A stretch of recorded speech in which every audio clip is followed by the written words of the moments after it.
In the Gun, episode 112 of your new favorite WVU football podcast. It's time to preview BYU, hear from Professor Schmitt, and talk a little bit about this new Big 12 scheduling format. We have got plenty to get into on this edition of ITG. I am Wesley Euler with the best teammates in the business.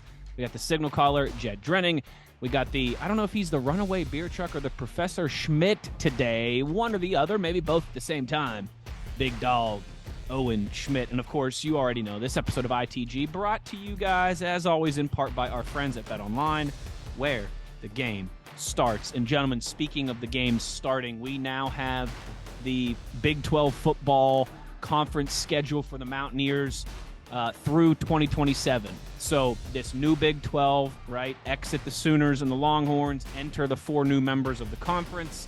Well, today, I guess Wednesday, November 1st, as we record this will be dropping tomorrow. So yesterday, Big 12, WVU, all the conference members rolling out their conference schedules, who will be at home, who will be away for the next four seasons, 2024 through 2027.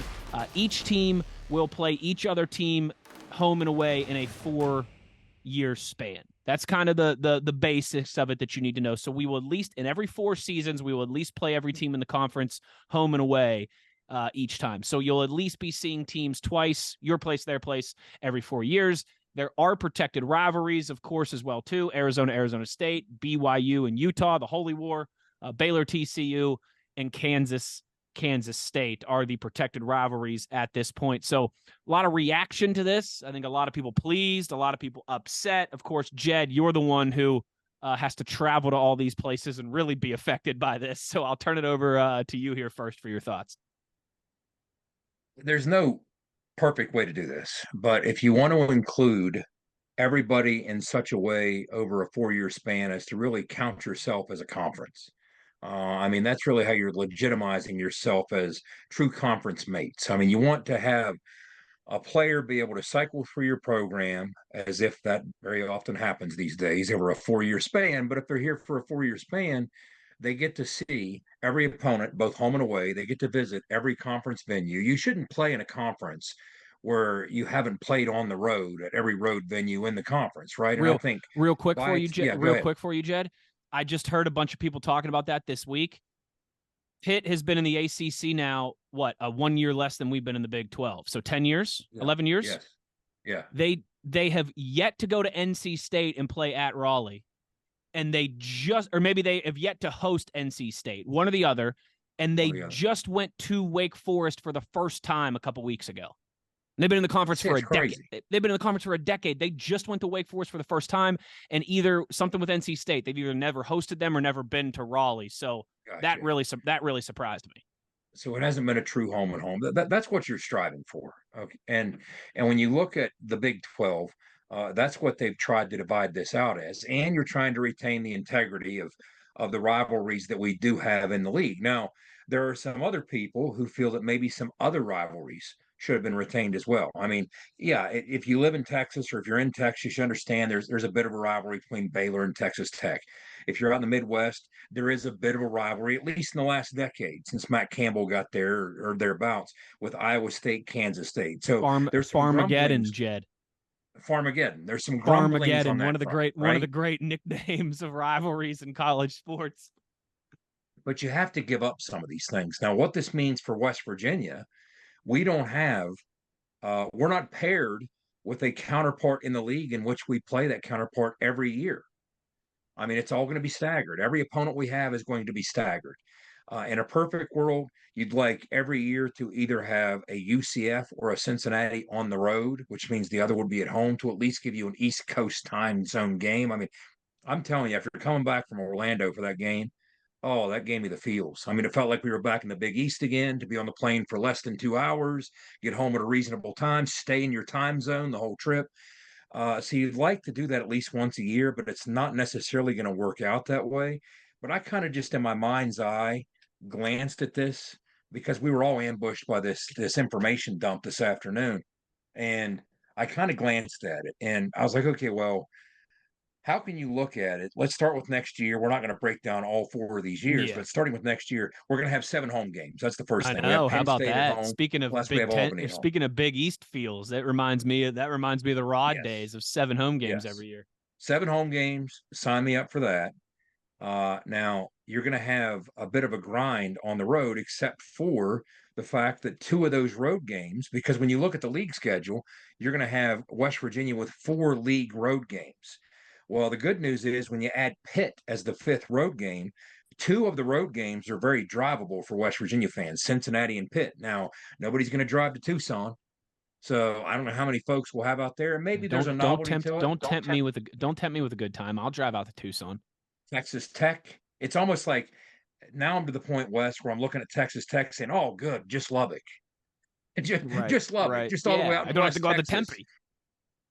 So if I'm to look at this, Owen, and say, "All right, there's 3 kind of categories." This is just me loosely giving this an eyeball. The categories being Texas Tech and the schools west of Texas Tech. If you count them as a 3 in terms of travel, if you count all the schools in the Midwest as a 2, in other words, our more traditional mates in the Big 12, and if you count the 2 East Coast schools as a 1, just from a travel load standpoint, that's kind of what I was looking at, and it's a pretty relative breakdown. And when you're looking at the 4 years, uh, probably the heaviest lift is going to be this year, just in terms of the longer trips. You got a trip to Lubbock and you got a trip to Tucson. But they tried. Here was my fear when these schedules came out, and then I want to get Owen's thoughts. My fear was we knew there were going to be times we had 2 of these grueling, long West Coast trips, West Coast or mountain trips, I should say. You didn't want to have 2 of them every year. And I knew that was kind of on the table with some of these models.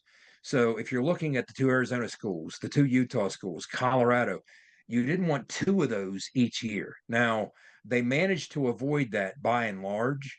So, for instance, you're mixing in Colorado with a trip to Lubbock. You're mixing in, when you jump out to 2026, Arizona, or excuse me, Utah with a trip to Lubbock. So they kind of staggered most of these things. The only time that you have 2 of those true mountain games is in 2025 when we go to Arizona State and we go to BYU. So I was fearful that was going to be the case each year with 2 of these long trips. So at least they broke that up. And the years that we do have 5 conference road games, each of those years we have one of them being Cincinnati, one of them being Central Florida. But anyway, Owen, what were your initial thoughts when this was a ton of information dumped on us, kind of all of a sudden, and we really haven't had time to digest it? But what's your knee jerk reaction? Yeah, I mean, I guess it's the most comparable way of us getting to, like you said, play everybody in the span of 4 years. It's always going to be weird for me, just because we were so fortunate to play in the Big East, where it was a road trip away. Yeah, what was your farthest plane flight, Big O? 2 hours? Yeah, maybe. Yeah. Why would I say? I would say either USF or Yeah. Syracuse. You know Tampa, what I mean? Tampa or Cuse. Yeah, Tampa or Cuse. You know what I mean? So, or Cincinnati. I think Cincinnati we drove, which made it a longer. Yeah. Which made it a longer trip. But I mean, you're relatively all in that vicinity. So, I guess for us, we still, we're kind of getting some of that worked out a little bit as far as travel. But it's nice that we're not just going to Texas all the time. I mean, That's I one of the things I know looked we're at, going a little bit farther now, but I mean, let's get real. Who knows what even if the 4 years is even really what really even happens? You know what I mean? Just with all the conference realignment, who knows if something happens in 2 years? Maybe it'll happen after the 4 years, but we just never know. So, as far as my knee jerk reactions, I was kind of seeing when they were playing Colorado, because I have some family out there. Definitely like to go out there and see them, and check a game out there. 2026, brother. Yep, just got to wait a couple years. But in my opinion, it looks like they did a great job, honestly, of kind of just mixing it up and getting everybody to play. But like you said too, Jed, it would have been nice if we could have at least maybe had more of those closer teams in our realm, just for fan wise. At least once a year on the road. Stay in the Yeah. East Coast. It's not perfect, but there's so many moving parts. And it's strange you said about Texas. That's one of the first things I looked at because, for instance, this year I'm pretty sure we'll be in Texas 3 times. We still have a trip left. We've been there a couple times. I think I noticed, and again, we're all looking at this by the seat of our pants, 100 miles an hour as we get ready for some other things. But I think in these 4 years, we only have 1 year in which we go to Texas twice, which we're often in Texas at least a couple times a year, at least in previous seasons. So, and the other thing is, I tried to mesh in some of the future schedule non-conference opponents that we know.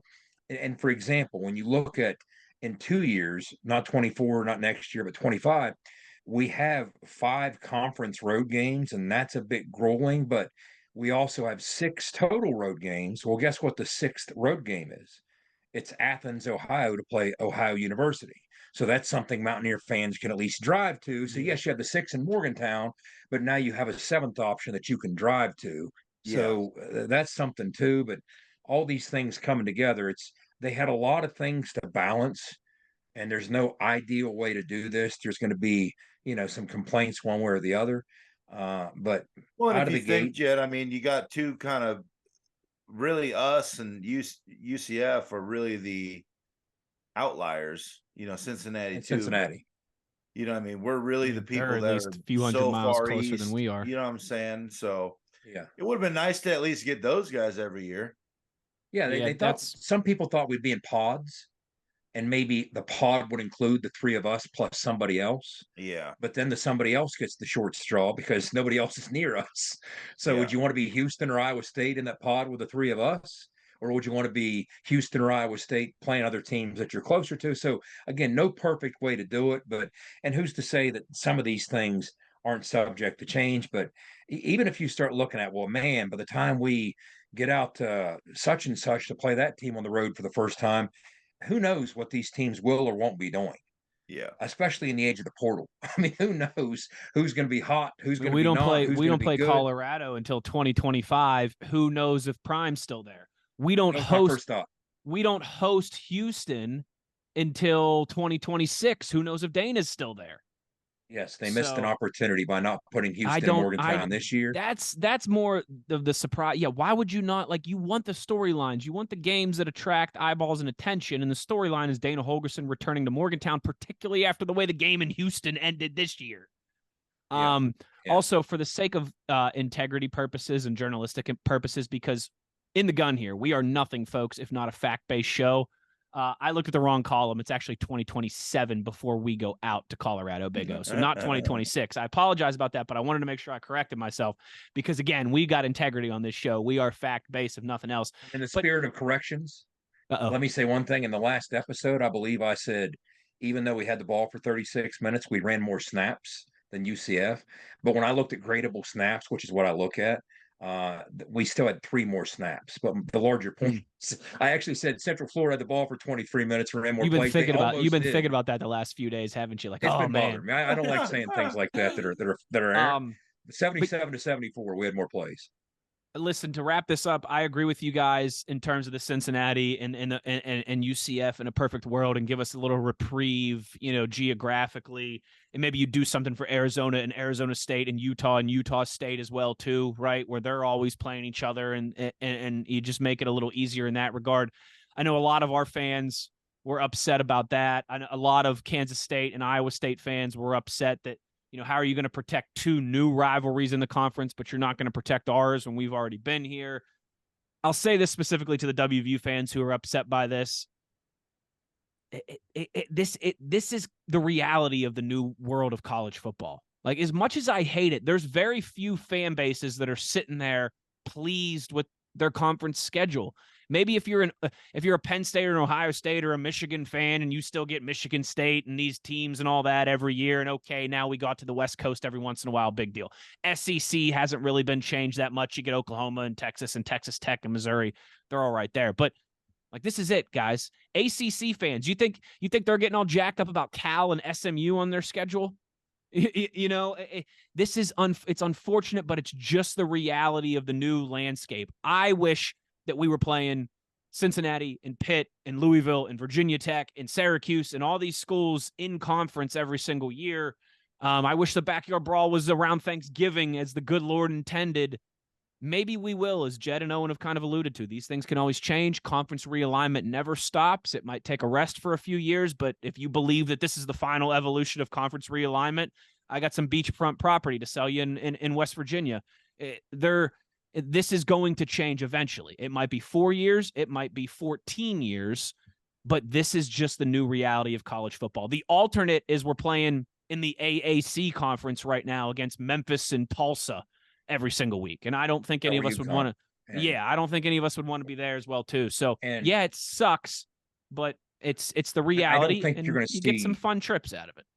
I don't think you're going to see considerable change until the next round of media deals for everybody except the ACC, who's still saddled with that thing till 2036. But when you get to the end of the decade, that's when things I think will start heating up again. But something else to consider here, guys.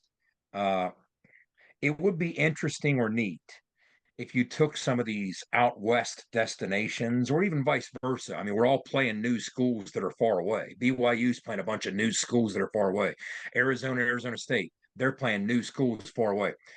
So maybe if you really want to be more enticing to the fan bases of the schools of the new Big 12, maybe what you do is get creative and say, well, how about this? Can we schedule at least one of these games with a longer trip, Labor Day weekend, and give the fans an opportunity on a longer holiday weekend? Now, if West Virginia is going to do that, or if the Big 12 is going to do that for West Virginia, I was thinking about that, guys. I don't think it's going to happen for a couple years because we're locked in by and large with Penn State on August 31st of next year in Morgantown. So that's probably not going to change. But if you jump ahead to 2025, you got Robert Morris August 30th. That's a little more malleable. You can probably throw some cash, move that thing. And how neat would it be in 2025 to open one of our road games, I believe, is Utah. So you have a Labor Day weekend season opener in Salt Lake City. I could see a contingency of Mountaineer fans jumping on and saying, hey, we've never been there. It's our first trip. It's a holiday weekend. Why not travel now? So maybe your Mark looks at that and looks at the schedule at large and says, what opportunities are there for Big 12 fan bases across the land to maybe do some of those things? And the other thing, we're still sitting there with the home and home with Alabama starting in 26, moving to 27. I get the sense that Ren Baker would love to have a G5 park there, which would give us some flexibility too. I think the linchpin that would have to take place or fall for that to happen, if you see the SEC go from 8 league games up to where everybody else is at 9, then I think the Alabamas of the world will have their head on a swivel to get out of one of these P5 non-league games. And that would open that possibility for future years for West Virginia to have more scheduling flexibility as well. But I think that's something. If you open the season, whatever year it might be, at Arizona State, at Arizona, at Utah, that's different than parking it the second week in October when it's just difficult for everybody to get time off and travel. Does that make sense? Absolutely. It's why, when we opened the season against Virginia Tech at FedEx Field a few years ago, there were so many people there. Last year, again, I mean, we've talked about it, right? The Penn State people said, other than Ohio State, that we were the best fan base travel they've ever seen at Beaver Stadium. That's a holiday weekend. And, for me, selfishly, that's the last weekend before the NFL season starts. So I would love it every year to be like, we're going to make a tradition out of it. We're going to go to Utah one year. We're going to go to Colorado, or every other year. We're going to go to Colorado. We're going to go to Arizona. I'm in. I love that idea. I might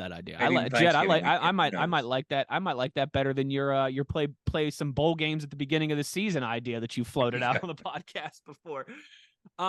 So again, that's how it is. That's the reality. There's some things to like. There's some things not to like. I do think, just to close this where we kind of began, I do think the one thing you have to like is that at least every 4 years, you're going to get to see every team twice, once at their place, once at your place. I want that. I don't want to be, saying, hey, we've been in the ACC for a decade and we've never gone to Raleigh or we've never hosted Wake Forest. That makes no sense to me. This is the better way to do it in that regard, I think, for sure. A special thank you as well, too, to our friend JR and Toothman Ford for presenting this episode of In the Gun. We all know cars cost less in Grafton.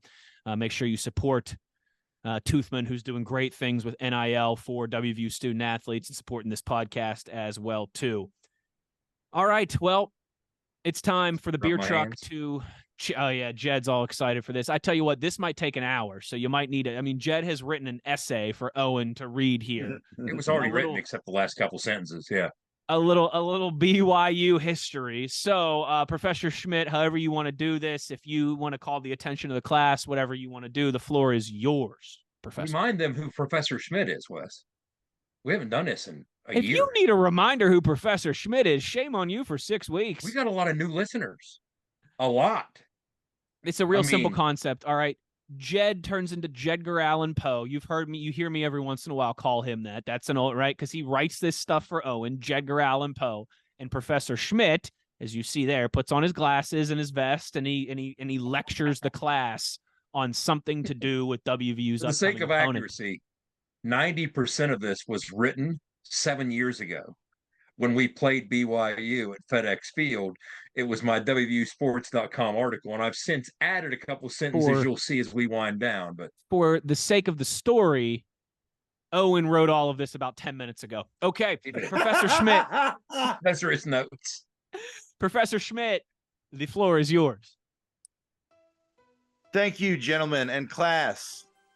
Listen up. BYU history. The Houston Veer, the Delaware Wing Tee, the Navy Flex Bone. In the spontaneous world association game of college football, certain programs are indelibly linked to certain schemes, even if they've long since stayed from those schemes. Such in the case with Brigham Young University. Mention BYU to most fans and they envision high voltage offenses and record-setting pass attacks.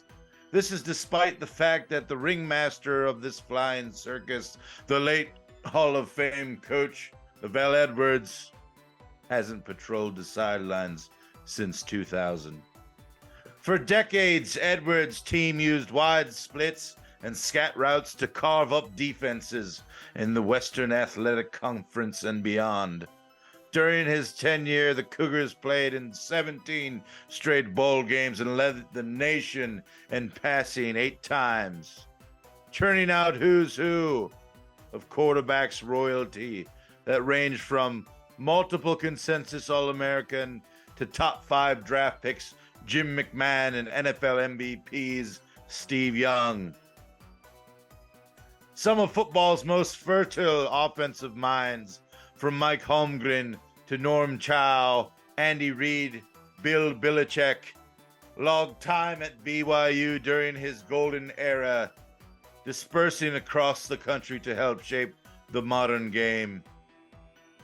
Even the coaching tree that produced Neil Brown was influenced by Edwards. Had cooking in Wasatch Mountains all those years. Before helping Kentucky lead the Southeastern Conference and passing 4 times in 4 seasons as the Wildcats coach, air raid aficionado Hal Mumm was a young high school coach in Cooper's Cove, Texas. It was during this time he spent every free minute commuting to the Provo, soaking in all he could from the Cougar staff about the cutting-edge system. And before coming Mumm's offensive coordinator, Mike Leach was impacted by what he saw from Edwards' offenses as a student at BYU in the early 1980s. What was unfolding in Provo inspired the think tank that led to the modern air raid offense when Leach and Mumm joined forces in Mount Pleasant, Iowa, rewriting the NAIA record books. Brigham Young's high watermark came in 1984, just before one young little beer truck was born in 85, when the Cougars navigated their way to a 13-0 finish, capturing the mythical national championship with a #1 ranking in the Associated Press and coaches polls. The fun from far from over, though, 6 years later is the same pass-happy system that enabled BYU to stun top-ranked Miami and help the catalyst of the epic victory, a scrappy quarterback named Ty Detmer, land the Heisman Trophy. But that age of aerial thrills was a generation ago. Football, after all, aren't those only things that can fly? Years can too. It's now been more than 3 decades since Ty Detmer last donned his royal blue number 14 jersey, and more than a quarter century since Brigham Young's last produced a 4,000-yard passer, Steve Sarkisian, in 1996. Yes, that guy. That was all ages ago, but one thing wasn't that long ago. Just 10 months, in fact.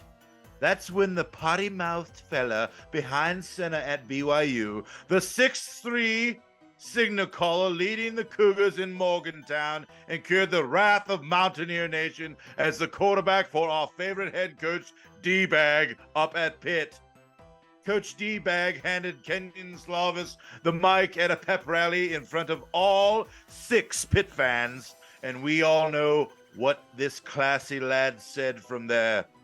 Slavis might think he can quietly sneak into town hiding behind new colors and a new jersey number, but he doesn't know there are 3 things on this earth that never forget: grandkids, elephants, and Mountaineer folks when you slander almost heaven. Let's go! He's Mike. You still there? Did we blow out his microphone? I think he blew out his mic. He's there. Okay, he's back. He's back. He's just messing with you. Professor likes to keep everybody on his toes. Pretty good there, Big O. Pretty good. All right. I'll let all of it slide except one. I know. All right. Ryan Here's where Jed Billick comes in with the red pen, right? Okay. Yes, Bill Belichick did not learn his offensive wizardry. Buddy. BYU's LaVell Edwards. It's the first time I'm reading this, okay? What do you mean? You wrote it 15 minutes ago? Oh, yes. That's right. I got it from Yellow Book. And there was like basically a list of guys you played for: Mike Holmgren, Andy Reid. Yeah, seriously. It was. Yeah. Where are we here? Sorry. I asked AI to write me a poem. Oh, jeez. A poem on this. My God. Oh, geez. You asked AI? I asked AI, and That's they came up with this. Brian Billick. Correction. Listen, I got in the moment there. You know what I mean? Sometimes you're looking at something. No, you're it was thinking good. of something else. It's like Animal House. Don't stop. Sorry, him. Coach roll, Bill right? Belichick, and sorry, Brian Billick. Class adjourned. Excellent. Excellent. Now they both won Super Bowls. Now we got to figure out what music should Skylar play behind that. Remember, we always have a sound bit.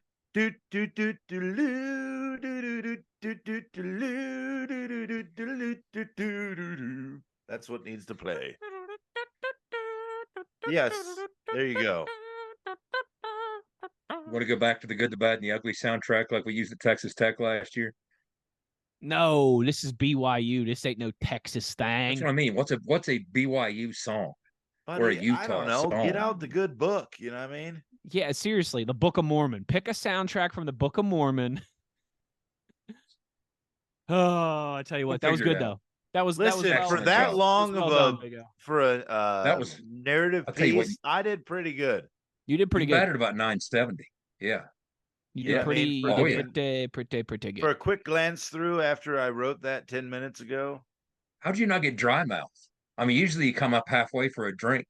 I know. I was slightly Professor. parched, Listen, Professor can't drink in front of the class. Come on. I sucked in a snot rocket that kind of lubed me through the rest of the deal. We better quit while we're ahead. Great stuff there from Professor Schmitt. Let's keep this above board. Fantastic. Since when, right? That sets the stage. That sets the stage here for what will be coming next, and of course, that will be our preview of BYU, a new opponent. I guess we did just play them in the Skylar Howard days, but new to the Big 12. Obviously, a team that we don't have a very large history with. We will talk a little Cougs. Oh, no. Second time we're seeing the Cougs this season, but we got them in Morgantown this season. And it's the BYU edition. Yeah, I'm sure you do, Professor. I'm sure you do. I'm sure you chase them all around campus.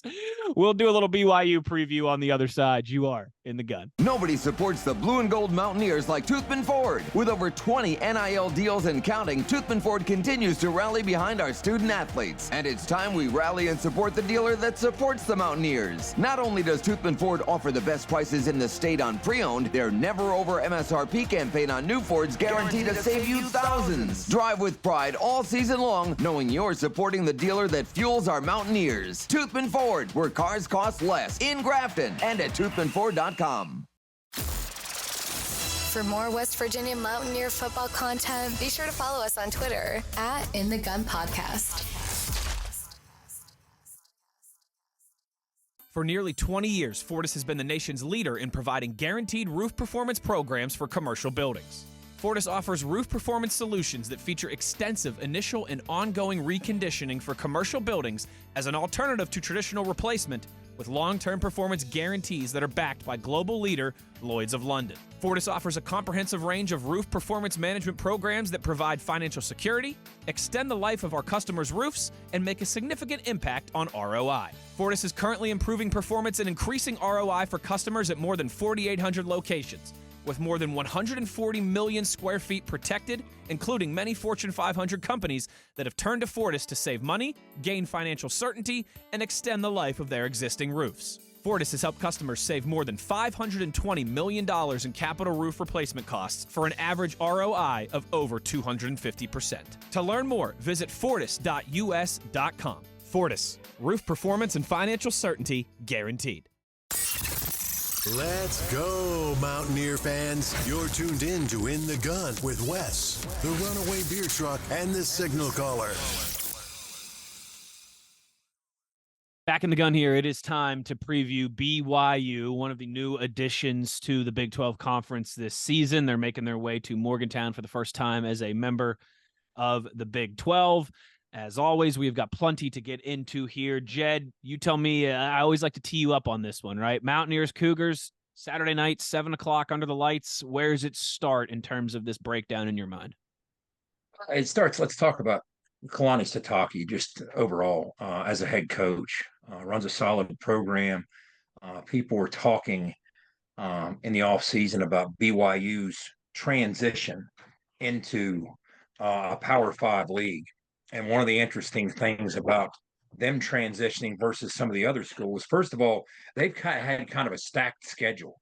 I mean, we all recognize from a non-league scheduling standpoint what it is they like to do, what it is they've traditionally done. I mean, for example, West Virginia was on their schedule at a neutral site in FedEx Field, Landover, for a reason in 2016. It's very regular that they do those types of things. And what I was looking at coming into the season, I mean, they've managed to steal a couple league wins, and not just from Cincinnati, but they had from a holdover member in Texas Tech. They played well at home against Texas Tech. They knocked them off. There's a reason they're sitting there at 5-3, right? But coming into the season, they were 15-16 against Power 5 teams since Kalani Sitake took over. So I didn't figure they would be quite as shell-shocked by this schedule as maybe some of the other members, maybe the UCFs or Houstons. And no knock on those programs. They just haven't seen the sheer volume of Power 5 teams on their regular schedule that BYU has had. And BYU's had 15 winning seasons in the last 16 years. That doesn't happen by accident against those schedules we're talking about. So that wasn't against the G5 schedule. So the transition was going to be an interesting one for me. Especially when you couple with the fact, we'll get into BYU's defense and how they've overhauled it. They had the new D coordinator at the end of last season, but Jay Hill, who was the head coach at Weber State, Kalani Sitake used to be the coordinator on staff at Utah with Kyle Whittingham. Well, Jay Hill was on that staff with them. And guess what? Both of those guys who were together at Utah for 9 years did as members of that staff. They helped Utah transition from a G5 conference into the Pac-12. So this isn't something that Kalani Sitake's foreign to. I mean, he's been through this before. He understood the expectations. He understood maybe the hiccups and speed bumps that the program would encounter. So that's the first point that I wanted to make. Out of the 4 new members, they probably seemed as close to being ready to compete on a week-to-week basis as any of the other 3. But let's just stay on the defensive side of the football. They struggled mightily last year. They found a way to have some success, but that was despite their defense, and it wasn't a personnel issue, it was a production issue. I mean, they returned a lot of key starters last year, and those key starters did not, in large measure, deliver for them at all. I mean, they struggled so much that they had to make a coordinator change mid-season, and you know how coaches desperately try and avoid that. So Sitake had to get back involved as an OD coordinator himself, had to become more hands-on. They saw improvement down the stretch after that change was made, but they knew that was just kind of a borrowed time proposition. So the big talk in the offseason for BYU was, all right, which direction are they going to go? What are they going to do to remedy this defense and shore things up? Well, it wasn't much of a surprise that, he turned to his old assistant coach on his defensive staff at Utah, and Jay Hill, and said, get up here and help me fix this thing. So, I mean, BYU, by and large, in the Sitake era, you expect big guys who are in position to make plays. They might not be the greatest athletes, but in some positions, they're going to have length. You heard Neil and the staff talk about it in the media this week, but you expect them to be pretty fundamentally sound. They weren't last year. They were missing gaps. They were poor tacklers. I mean, at a very regular rate. And so they bring in Jay Hill. They had an incredibly aggressive and physical offseason, including the spring when they were installing his new system. Now, Owen, he bases things out of a 4-3, but based on the personnel that they have on the roster, you'll see him do some different things. He'll bring an extra DB in, obviously, if you're going to throw more wide outs at him, go 10 personnel. If you get physical with big sets, he'll get physical in turn, keep the 3 linebackers on the field. It's not as much two gapping on the defensive line as what you saw last year, because that tended to cost them. They're a little more aggressive on the defensive line. And what struck me as odd was they talked about the defense and the philosophy at large being one that would be far more aggressive than what they were doing last year. Well, the numbers have not followed. These numbers don't speak to a defense that has any level of aggression. They're last in the Big 12 in tackles for loss at 4.2 per game, and they're last in the Big 12 in sacks. They're just not getting home. And that's translated into comfortable opposing quarterbacks, which is why BYU has allowed the most touchdown passes in the Big 12 with 13. So teams have had some success playing pitch and catch and pushing the football on. So what West Virginia needs to do is kind of take the next step in what we've seen in recent weeks in the evolution of this offense as Neil Brown and Chad Scott envisioned it in the offseason. The only thing lacking, and you heard the staff talk about it on the offensive side, what Chad say, what did Neil say coming out of the UCF win, when they were asked, how could you improve offensively? You ran the football effectively. You played keep away effectively. Garrett was a critical part of the run game. You protected the football. You kept it out of harm's way. Well, what did both of them say? You guys heard them say this. We left too many yards on the field in the pass game. So you need to necessarily take that next step. And I'm interested to see if, in fact, we can step out and do that. I mean, a couple of things that jump out to me. First, when you look at Garrett, this is a number that might surprise you if you haven't watched enough tape. Garrett actually, there's a metric called big time throws, and that's exactly what you would think. It has the proper timing, the proper placement, all the things that you would think a category called big time throws would be. Well, Garrett, against blitzes, actually leads the Big 12 in big time throws. He's not, and here's the beauty of it. When you look at what he's doing versus what he's not doing, he's scrambling. A matter of fact, he's scrambling even at a greater rate than he did before, because the big knock on Garrett, and the reason that he wasn't a starter, we've talked about this in previous seasons, he never trusted his eyes in previous years, even early last year. He didn't trust his eyes. So a lot of his scrambles were more out of desperation than design. Whereas now, when you look at how things shake down, he's scrambling a little more, but it is more under control and by design. I mean, he will stand in there until he absolutely has to hit the escape hatch. And then he hits the escape hatch, not just to take off and run, but to still trust the scheme, trust the concept, understand what's playing out downfield. And now, instead of necessarily going north south because he's a runner, he says, hey, the way for me to maximize the stress in the secondary and make some big plays is to get outside and simply break contain and extend this play by 2-3 beats. And now that's oftentimes too much for a secondary to do when they're asked to cover those things. So that's what's intrigued me about how Garrett's game has improved. Like the game that I always think back to. Did a great job at that during UCF. Yeah, talk about that for a minute, Owen, and I'm going to give you an example of what I used to see.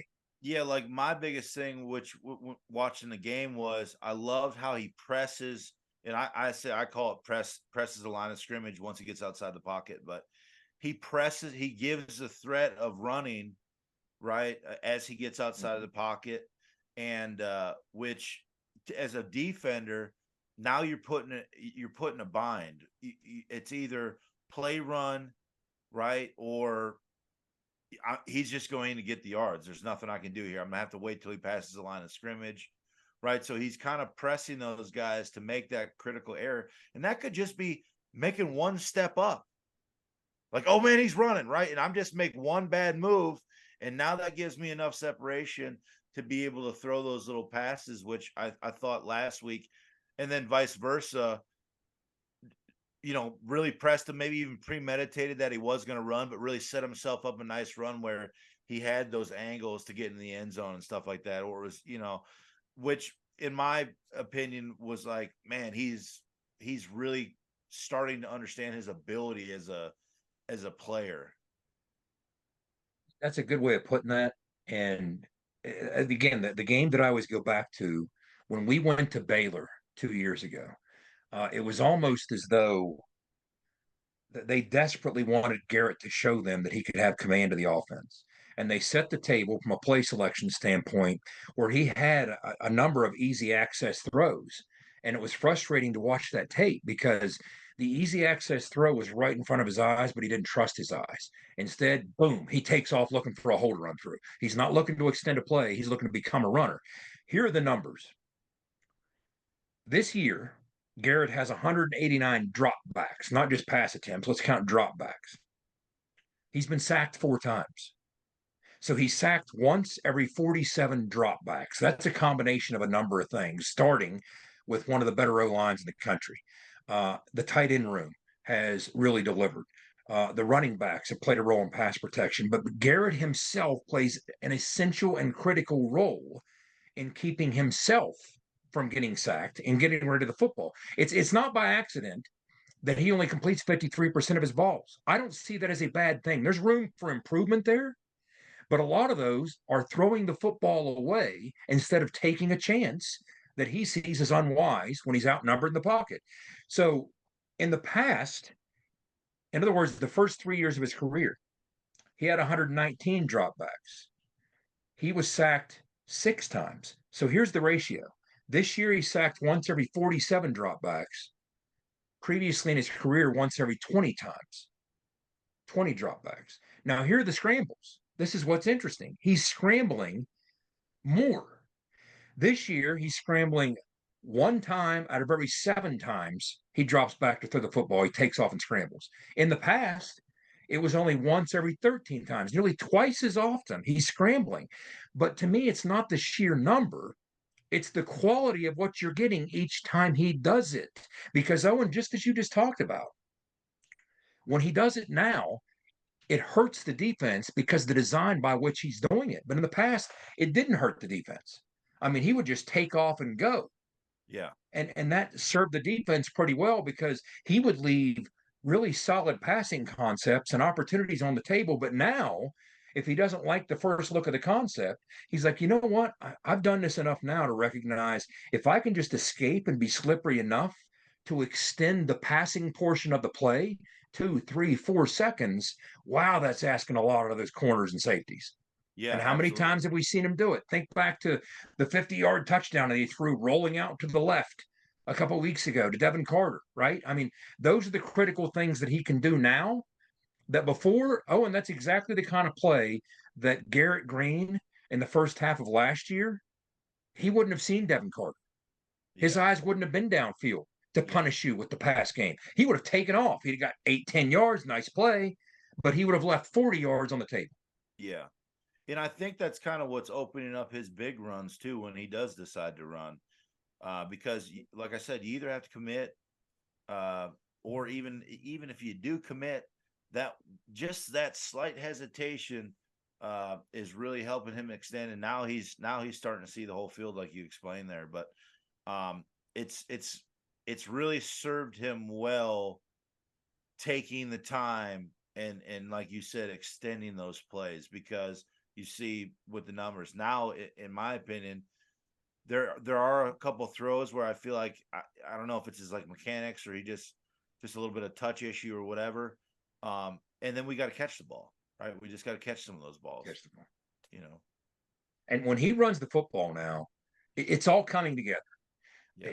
Guys, he's run for a touchdown in 6 of his last 7 Big 12 games. In his last 7 Big 12 games, he's rushed for 11 touchdowns.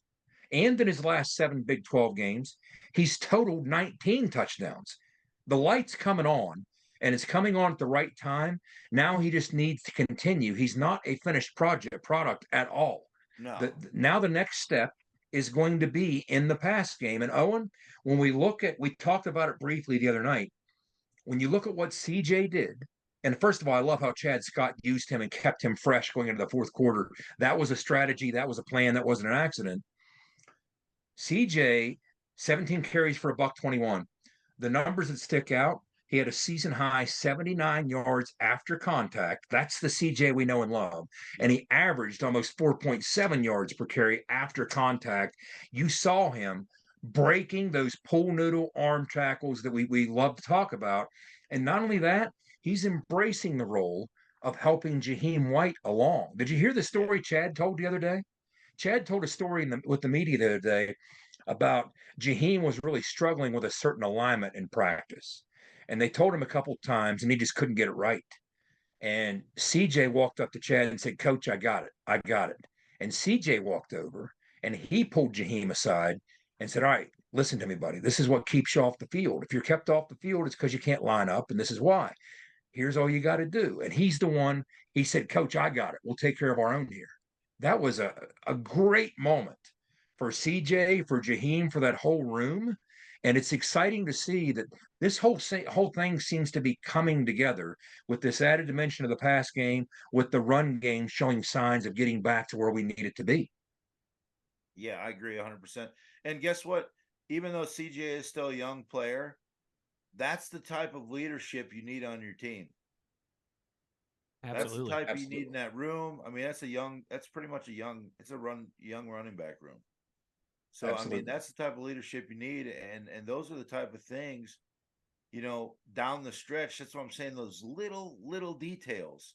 We need Jaheim White on the field at times. Absolutely. He needs to be on the field. He's a dynamic player, right? We need to strategize with CJ. I mean, why would you not want your big guy fresh in the fourth quarter to just literally run them down, run the clock and run them down, chew up them yards, chew up that clock. So, obviously, what they're thinking as far as a game plan is slowly starting to kind of creep its head outside of the box here. Jed, I think, and you can correct me if I'm wrong, because you've got a better grip on it. I'm just thinking of this off the top of my head, but talk about it all coming together. I mean, the last 3 weeks are the best consecutive, 3 weeks of offense I think that we've seen since Will Greer. I mean, since the Will Greer, 2 years in that stretch. I mean, we've had 39, 34, and 41 points in our last 3 games. If they can keep that up, it's encouraging what they can do down the stretch. It absolutely is. And again, we've been doing a solid job when the field shrinks in the red zone, playing good football. Now, we'll be challenged there because BYU might be a defense with some challenges and limitations, but they've swelled up. This is one of our tougher challenges as a red zone defense that we've faced in a while now. So they will make you earn it. They're very fundamentally sound down there in that respect. And then when it comes to the other situational football portion of it that we always like to talk about, guys, we continue to climb and be productive with more third down success. This was a shortcoming of ours, and it really held us back offensively. When we were struggling in the first month of the season, a big part of it was we couldn't get in manageable third downs, or we were getting in manageable third downs. We weren't winning those manageable third downs. Now we're winning more of those manageable third downs. If that trend continues, because BYU does struggle to get you off the field on third down. So two things to think about there. And again, you might be able to frustrate these guys. We'll get into their offense in a minute. But if you can continue this model of successfully playing keep away, sprinkling in just enough big plays in the pass game, we're right now averaging, we lead the Big 10, the Big 12, I should say, in time of possession. We're number 4 in the country, but here are the numbers. We're averaging 33 minutes and 44 seconds of possession per game. Let me give you some perspective there. 33-44. The last time a Big 12 team finished the season possessing it more than 33-44, who do you think it was? You have to go a while back. This is tough for you to guess, even. It's almost unfair. One of the Oklahoma offenses under Baker. Colin Klein's 2011, before we were in the league, K-State offense. The ground and pound Colin Klein days at K-State. So, yeah, we're in that conversation in terms of the job we're doing. And if you're shorthanded defensively, what do you got to do to help your defense? Play keep away. Because we talked about, we had the ball for 36 minutes and still faced 74 snaps. So just imagine if we didn't have it for 36 minutes, right? You don't want to go 100, there, right? Yeah. Yeah, they'd have been pushing 100 snaps easily. Yeah. Yeah. And it's scary to think, man, if we didn't have those critical injuries, kind of where we'd be defensively right now that the offense is starting to kind of pop. Oh, I think stop. I think I get sad when I think about that. I know, and it's a bummer, because injuries are part of the game, but golly, it's tough when it's to, really. When you were holding teams to 17 and 20 points at the start of the season, and you're doing exactly what you need to do as a defense, right? You're doing exactly what you need to do, and then you just get some critical stuff there. But it is what it is. Those young bucks will get the reps. Hopefully they catch on. It's been fun watching like Cutter. It's really been fun watching him. You can tell he's young because he's sporadic. He is like, he's running 100 miles an hour. You can see he might make plays, but he makes up for it with his motor. But once he gets to settle down a little bit and starts, it starts to slow down as he'll get them reps. But he's going to be something special. And man, a couple years in the weight room under Mike Joseph, he's going to be he'll be a special player, man. He's going to be a player. And Owen, the beauty of it is when you see, and this is probably the best time, Wes, to maybe transition to the defensive side, because we're going to start talking some defense with Ben Cutter. But a lot of times the thing that will overcome a lot of deficiencies, shortcomings, or sometimes even missed assignments is just hustling, grinding. Yeah, absolutely. I'll give you a perfect example. We had a blitz package. Jordan Leslie talked about this. And so I'd watched the tape already, but after he pointed this out, I went back and watched more closely a couple things on this play. The interception by Marcus Floyd. We had the same blitz concept on that we had the sack fumble later in the game. But what happened was, if you watch their guard, they had an RPO look off of it. So they had a pull action by their guard. All right. Well, obviously, how backers are so often keyed by the O-line. Well, the guard pulled, and instead of hitting that gap, Lee Koba followed the run action of the guard to help defend against what could have been a run play on that RPO.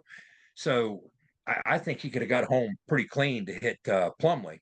But instead, guess what happens? Eddie V, high motor as always, absolutely destroyed a double team. Both the guard and the center held him. Both of them did at the same time. He was having none of it. Fought through with nothing but hustle. That's all he did, hustle and muscle. and he got right in John Rice Plumlee's face, and he's the one who forced that flutter ball right into Marcus Floyd's chest. That's just hustle. So you have a missed opportunity, and it's not that Lee Cope was doing anything wrong. I mean, you can make an argument. Hey, that's how you avoid long plays in the run game, right? You secure that when that guard pulls, but that didn't happen by design. So instead of by design, you don't draw it up on the grease board that your defensive tackle destroys a double team. That's not what you draw on the grease board, right? But that is what wins the play. Absolutely. I mean, hustle is always going to, in my opinion, help you win a lot of plays. I mean, that's why Sure is. That's why those high motor guys are always so special, in my opinion. Well, Jed, let's do it then. Is. Before we spin the block to the other side, thank you to Fortis for being a presenting sponsor of In the Gun. Shout out to our guy Rick Lewis for roof performance and financial certainty guaranteed. Visit fortis.us.com. All right, let's spin that block, Jed. Other side of the ball here. What you got for us?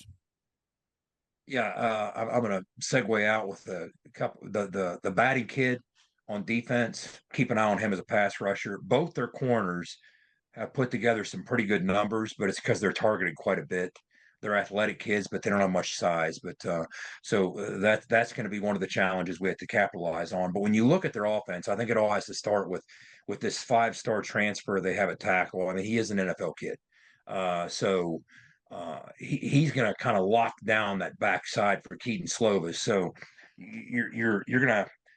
They've been put in position to have a nice little foundation to build that offensive line around because they lost some kids over the last couple of years, be it transfer, via the NFL. So that's a nice little building block that they do have. But when you look at structurally what they're trying to do, they've got length on the perimeter. They got a couple kids with great size, and when you watch them, they're pretty smooth. You heard Jordan Leslie talk about their great route runners, and I agree. They do look like pretty solid technicians. They get in and out of their cuts. So they could present some challenges. You got two of them. One of them 6'4", one of them 6'3", and Chase Roberts and Darius Lassiter. So, we're going to have our hands full on the perimeter. Our corner room is really going to be challenged. The combination of Beanie and Malachi and that whole group, they're going to be challenged, and they're going to come after us. So that's one of the considerations. But you also have a big old tight end. They like to call him the Elk. He's a 6'6", 255-pound kid, kind of like our guy. Cole Taylor. So Isaac Rex is another big target for Keaton Slovis. But when you look at structurally what they're trying to do offensively, I don't think they've had a lot of success. To me, when they're at their best, they're moving bodies. And that's kind of what BYU offensively has been under Sataki. And there have been moments this year, like the Texas Tech game comes to mind, when they successfully did move you around at the point of attack. But outside of that, they've kind of struggled with some of the things that maybe traditionally they were a little better at. They haven't been that explosive, or at least consistently as explosive. They've struggled to run the football. They're dead last in the league. I'll get into kind of the why behind that in a minute. But some of the things I see, for instance, they're a big stretch team. They do lean on the outside zone. Now, what they lack, when I'm watching tape, do you know what I often see who's making the play on the outside zone? The unblocked 5 technique coming from the backside. Now, why might that be? Okay. We saw it happen with Letty a lot when we had a combination of Jarrett or Austin Kendall. When you lack that athletic threat at quarterback, it's just much more difficult to keep that backside unblocked defender honest. So he's going to be more. I mean, talk about that for a minute. I'll get into what they've tried to do to counter that. Yeah, and we talked about that when we spoke on outside zone a little bit. But if you don't really have that threat, and that was, we can go back to my days, or really we'll just talk current with Garrett because he is an explosive player like that. You can see the difference between last year and this year, just with our outside zone plays, and the fact that if you don't have that true dual threat guy in the backfield, and let's not even say someone as dynamic as Garrett, but since we are talking about him, we will. That's the beauty of that read play. Now it's gotten so advanced. Now you have short passes off of that play because it's a horizontal run game. And you don't have guys downfield. necessarily. So, you're calling a run play, which has 3 different options on it: a bounce, bang, and a bend. You also have a play where it's a read play where the quarterback can pull the football. And now they're even getting so advanced to the point where there might be a slant backside or a spot or a hitch route that he can just dump off real quick if need be as well. So the game is getting a lot more advanced. There's a lot more processing that those quarterbacks are going to do, but really you got to have a pair of legs on you to kind of make that all work. And Garrett, I mean, he's really built for, what Neil's trying to do, in my opinion. Wes, if you don't have a quarterback with the skill set that's baked into the equation to keep the backside unblocked defender honest himself, then what you have to do is you have to expend other resources from a scheme standpoint. So there's other ways to do it. And this is what tells me that BYU they're a well-coached football team. No surprise. I have a lot of respect for Kalani Sitake and that staff. Aaron Roderick's their O coordinator, an old receiver there. He understands the program through and through. He knows how that functions well. He knows Sitake well. But I'm watching tape, and in one of their games, I saw the unblocked backside defender make the play and crash on the stretch, and he comes from behind. And what could have been a play to the stretch side was taken down for probably a 1 to 2 yard TFL instead, because that defender wasn't respecting Keaton Slovis off the fake, right? And to be honest with you, Keaton Slovis wasn't doing much to try and even sell the fake. So I was thinking, wow, why don't you guys jet sweep or do something? Because that's the other way you do it. You got to jet sweep in the opposite direction, and now he has to stay home. Well, guess what they ran on the next play as I'm watching tape? Here comes the jet sweep. So they saw the 5 technique crash, and I was like, all right, that's what we're up against here. Little chess match, because it literally crossed my mind. Here comes the jet sweep. They pick up 7 yards. I'm like, okay, you better be honest and stay whole and be on high alert, because this crew's pretty sharp. So you'll see things mixed in like that. They'll run just enough things with their slots and sometimes their wideouts through motion off a jet sweep or a jet sweep action. I mean, think about it. If you're that defensive end, and here's how you put them in a position of conflict. Let's say that you're looking at a shotgun formation. It's difficult to envision this if you're listening or even watching without a grease board in front of us. But let's say that the formation's on the opposite side. So what you're looking at from your defensive end side is the running back is to your side and the ball snapped. Now the running back crosses the quarterback's face. The quarterback puts it in his belly on the mesh, and he's looking right at you. You know what's happening. You're trying to feather the read. If I pinch, the quarterback's supposed to run it on the zone read. If I step up field, the quarterback gives it, because now I can't take away the stretch part of it, and I can't chase it down because I'm occupied enough. Well, he's crashing and making that play because he's like, Keaton Slovis is not going to outrun me. Even if I crash, I'm going to redirect in 2 steps and tackle that slow dude for a TFL, right? Whereas they can't do that with Garrett. They're not chasing Garrett down, but they're chasing Keaton Slovis down. So what BYU does instead, here comes the jet sweep. Oh, boy. Now he's been crashing the whole game. And here comes a slot receiver running full speed opposite direction against the grain, and he can't chase him down, so you have a bit of a play. So conceptually, they're very sound with what they do in terms of having answers against what they see the defense doing. So that's something that kind of wakes you up anyway. But when you look at their run game, and they've had to do some creative things, they haven't had the success that they'd like to have running the football. They've struggled up front outside of that tackle spot to find ways to get things done. But when you look at what's happened, their running back, they've leaned on. This is a kid who really wasn't mentioned much in preseason publications on their depth chart or anything like that. But his name's LJ Martin. He's a shifty kid. He's a true freshman. He kind of stepped in, opened a lot of eyes in camp, and ends up winning the job. And when they are running the football effectively, it's been in large part because of his efforts. A matter of fact, there's no close second from a production standpoint when you look at who's been able to get anything going on the ground for them. This is a kid who's run for 438 yards. He's averaging 4.6 a carry. Oh, and he has a more advanced vision than you would expect with that stretch play they're trying to run. I mean, sometimes I'll think he's about to bang it, and boom, he busted outside. So he has great vision when they're repping that thing. But one of the issues they had last week against Texas, first of all, 2 weeks ago when they beat Texas Tech, he didn't finish the game. He got nicked up at the end of that game. So he didn't get to finish that game and he didn't play. He warmed up at DKR against Texas last week, but he ended up not playing. Well, the guy that stepped in for him, they have a transfer from UNLV who was 1,000-yard back at UNLV, but he hasn't done as much for them. His name's Aiden Robbins. He's a completely different type of back, and I don't know if his skill set necessarily fits as well what they've been trying to do. He's more of a 6'3", 230-pound big dude, kind of a barreling dude. And he's struggled to run the football. He's barely holding together a 3-yard average. He just hasn't found any rhythm, be it lack of reps, be it, not the natural fit for the scheme as the Martin kid might be. But I don't know what's going on with the Martin kid in terms of what to expect. I've tried to find some news on him going into this week, but I'm just going to assume he's going to play.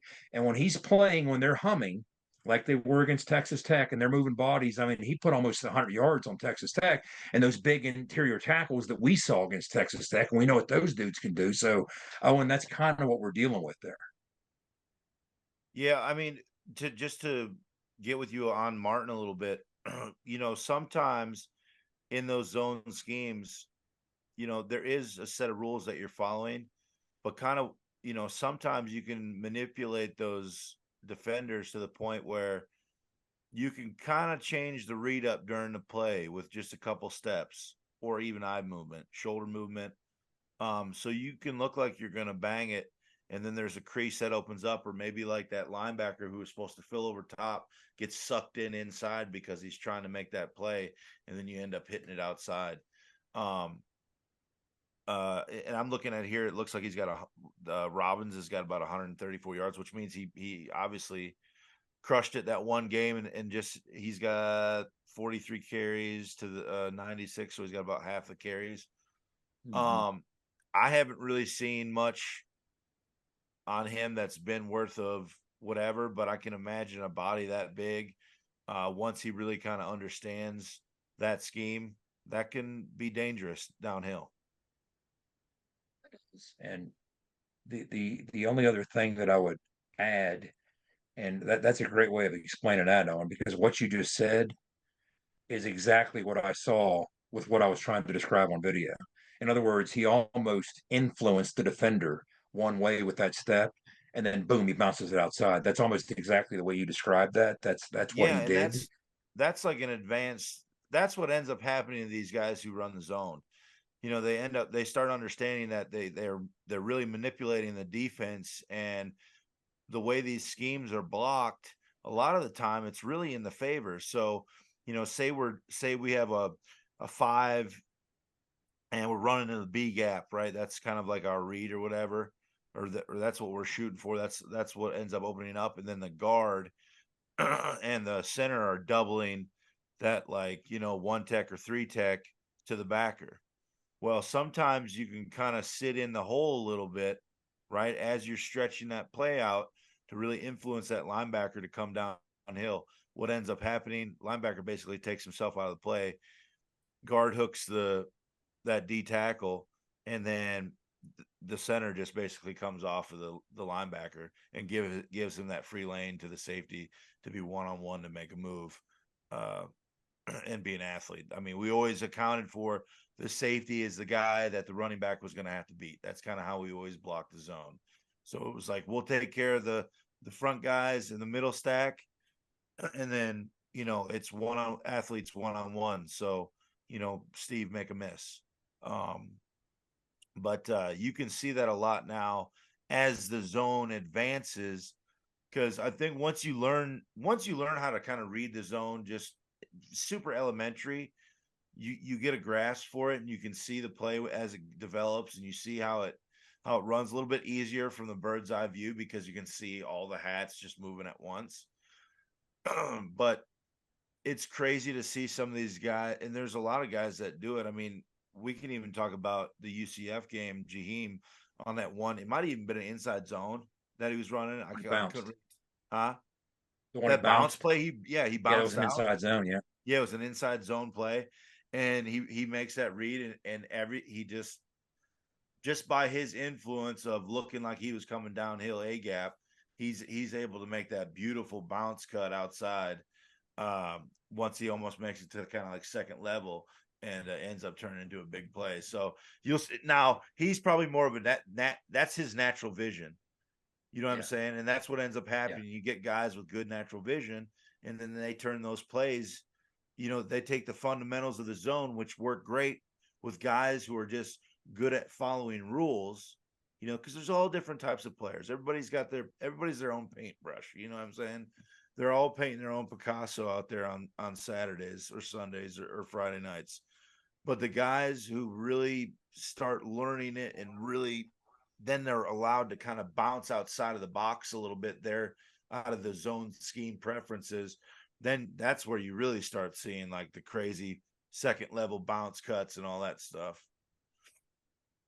That makes perfect sense. And when you have a freshman back, they bring a lot to the table, but so often one of the things that you don't necessarily expect them to bring to the table at an early stage is pass pro.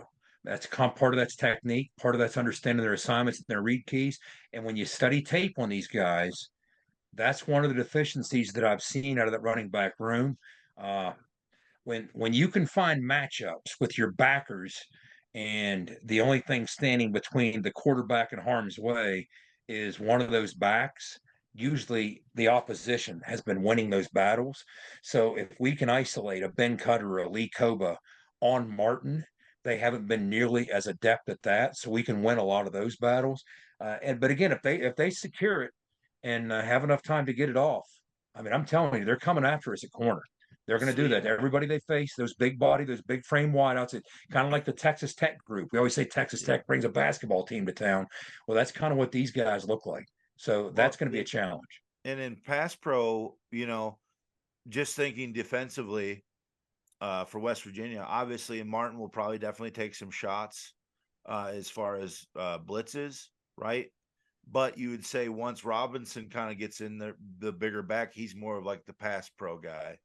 Yeah. And I'd say you'd probably see some different things when it comes to him. When you don't win running the football very often, and they haven't, they've struggled to find the rhythm. Again, in the Tech win, they had 150 yards. That's the only game outside of Sam Houston in which they ran for 100 yards. So they've struggled. When you don't win running the football, you're so often going to find yourself behind the sticks. What's downstream of being behind the sticks? Poor production on third down. Guess who ranks dead last in the Big 12 in third down offensive efficiency? 29% conversion rate, BYU. So this is all just force them to be what they have been. And if they're going to come at us with stretch, we'll be physical at the point of attack, blow it up. It's almost like once you let that thing get cranking and those big bodied on the offensive line, they get moving out on the perimeter, you probably already lost. So blow that thing up before they get full steam and get that chain moving. And that's what you're going to do against the run game. But against the pass game, find a way to knock him out of rhythm and win some of these matchups, be it against the back or a favorable matchup up front. Now, one of the things that we did, and I liked this, last week against Central Florida. Oh, and this made perfect sense to me. We were struggling with young guys missing run fits, right? Linebackers, safeties. They were struggling missing run fits. Well, one of the things we have often liked to do, if you want to get pressure on the quarterback, typically you like to do it. There's a couple obvious ways to do it. Either you're going to bring numbers, so you're going to bring a fourth or sometimes even fifth or sixth defender, or you're just going to bring your basic front, maybe added with your bandit, and chop things up. You're going to stunt, you're going to twist. I mean, that's what you saw when Lee Koba got home on that. I mean, you saw Jalen Thornton occupying two guys, the guard in the center. He created a free runner. That stunt worked. So those are the two things you can do. But what Jordan Leslie did last week, he was far more selective in picking his spots to chop up the front. And why is that? Pretty simple reason. Yeah, you have your advantages of confusing the O-line and confusing the blocking schemes when you're twisting and stunting and chopping things up, but it also presents a more cloudy picture for a linebacker or a safety who's trying to identify their run fit. Does that make sense? Yeah. So all of a sudden, B-gap started pre-snap here, but now B-gap's here. It's not nearly as easy for a guy that's not as battle tested, whether it's a Ben Cutter or whether it's one of the safeties, to identify that run fit and hold true to it while you're chopping the front up with those stunts. We still did some of it and it was effective, but we certainly picked our spots. So what you presented was easier for those second and third level defenders to see, to hold true to the run fits. And that's why we were more effective and didn't miss as many run fits when that happened. And I think we'll continue forward doing that. Yeah, I'd say we should, because you don't want to make it too complicated on them young bucks. Yeah. Yeah. Well, tell you what, it's going to pay off eventually at some point for Ben Cutter. He's got it. He's got the brain. He's got the motor. He's getting the experience now. It's going to all come together. Baby. Yeah, it's going to all come together in one of these games. And from the way you guys are laying it out, seems like there's a potential for that to be Saturday night, certainly. Any final things to hit here, Jedgar, before we start to wrap this up? I'm just gonna, from a special teams and other category, again, I'm all about keeping this train rolling with these turnovers, because the turnovers are effective for 1,000 reasons. They impact scoring opportunities. They impact starting field position. That served us so incredibly well. If we can force some turnovers, win time of possession, help the defense out, keep them fresh. One other thing I would add, again, hats off to our special teams units. I think that's kind of been an unheralded part of our success when things have gone well. In the wins, they've been a big part of it. We like to talk about Pac-Man Fox. Is this the week? Now, I have a reason for asking. Is this the week that Pac-Man Fox has enough opportunities that we actually see a splash play on one of those returns? He already has. Now, he hasn't had any return yards in 2 weeks. Okay. He's only had limited opportunities in 2 weeks. There haven't been as many punts in the last couple games. So he's been sitting at 140 yards for a couple weeks. Impressive enough. I've said before, he's the first Mountaineer since Tavon in 2012 to rack up at least 140 in punt return yardage. But here we go. Ryan Rakow. I hope I'm not saying his name wrong. The punter for BYU. Now, I'm getting way out in the weeds because it's fun. The highest percentage, I had to do some digging to figure this out. I started sniffing down a trail. I was suspicious of something, and I thought, let me see if it's true. He has the highest percentage of return punts in all of Power 5 football. Nearly 48% of his punts are returned. So there's going to be some opportunities on the table for Mr. Pac-Man Fox. So is this the week that we see the big splash play from Pac-Man Fox? Here's hoping. Here's to hoping. That would be huge. And I mean, Jed, you're right. The turnover battle is huge. We saw what it meant for us last week. I mean, BYU needed to force 5 turnovers a couple weeks ago, right? Just to beat Texas Tech by a touchdown. So that looms large in every game, but particularly this one. And then, yeah, Big O, let's get some Pac-Man Fox in the end zone on a punt or a kick return here, huh? Takes 3 phases, man. Takes all 3 phases. Well, gentlemen, I guess this is the part of the podcast where I try and do this every single time, where I say something heartfelt to get the people going, to get the listeners going, right? Coming into this season, I had 4 games circled on this schedule as Wes, you just made me look something up. Okay, go ahead. You just made me look something up when you said that. In their 5 wins, they're plus 12 in turnover margin. In the losses, they're minus 4. Go ahead. Makes sense. Sometimes it just is that you simple. You made me look that up. No, it's good. Listen, again, we are nothing if not a factual based podcast, as the people know. So we got to make sure we have the facts in there. 4 revenge games I had circled on the calendar. Revenge, lack of better word, whatever you want to call it. Games. Pitt, obviously, because of everything that transpired in the renewal of that game in 2022 and just the heartbreaking loss that it was. Texas Tech, because they had our number since Nom, and Malachi Ruffin was the only guy on the roster that had ever even beaten Texas Tech as a Mountaineer.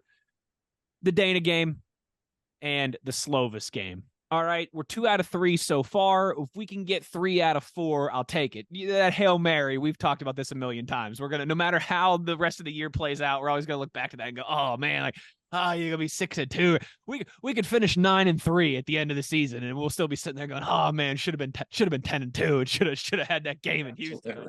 I tell you what. But there were 4 games, and this is one of them. And to some people, that might seem a little bit extreme with the Keaton Slovis stuff. But guys, you know how we like to say once a Mountaineer, always a Mountaineer, right? I mean, you've heard that for years, dating back to Pat White and Owen's time there was when that started. I also like to think that, once you go to Pitt, you always eat Schmitt.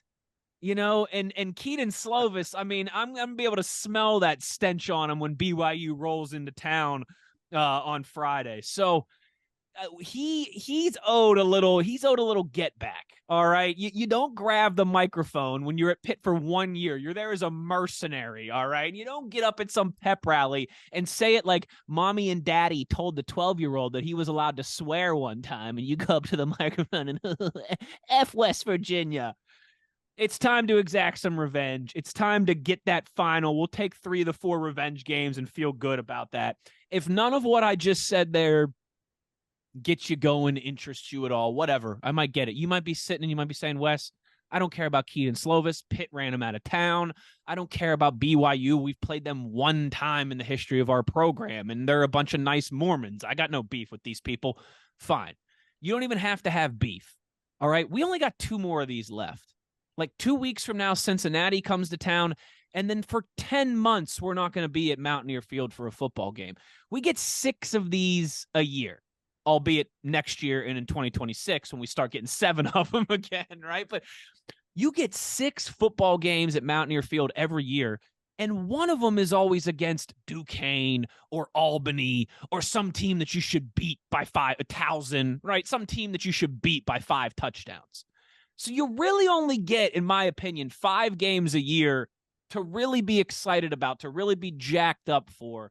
It's a night game. How many years, how long did we spend saying, oh, we can't get any night games. Oh, we can't get any night games. No, I'm sick of all the games being at noon. Now everyone's going the other way with that. Oh, it's a night game. I don't know. It's going to be cold. Are you kidding me?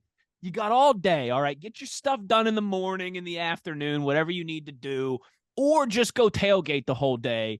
We only got 2 more of these until, like Jed said, Penn State comes to town on August 31st. We got 2 more of these between now and August 31st. Let's get behind this team. Let's finish the season strong, and let's start that by having a good crowd, a rowdy crowd, and a good atmosphere on Saturday night against BYU. That's the holy trinity of excuses when the excuses are out there, guys. Cold weather, students out of town, hunting season. All right. Well, 2 of the 3 are off the table. So dress for the cold, right? Dress for the cold.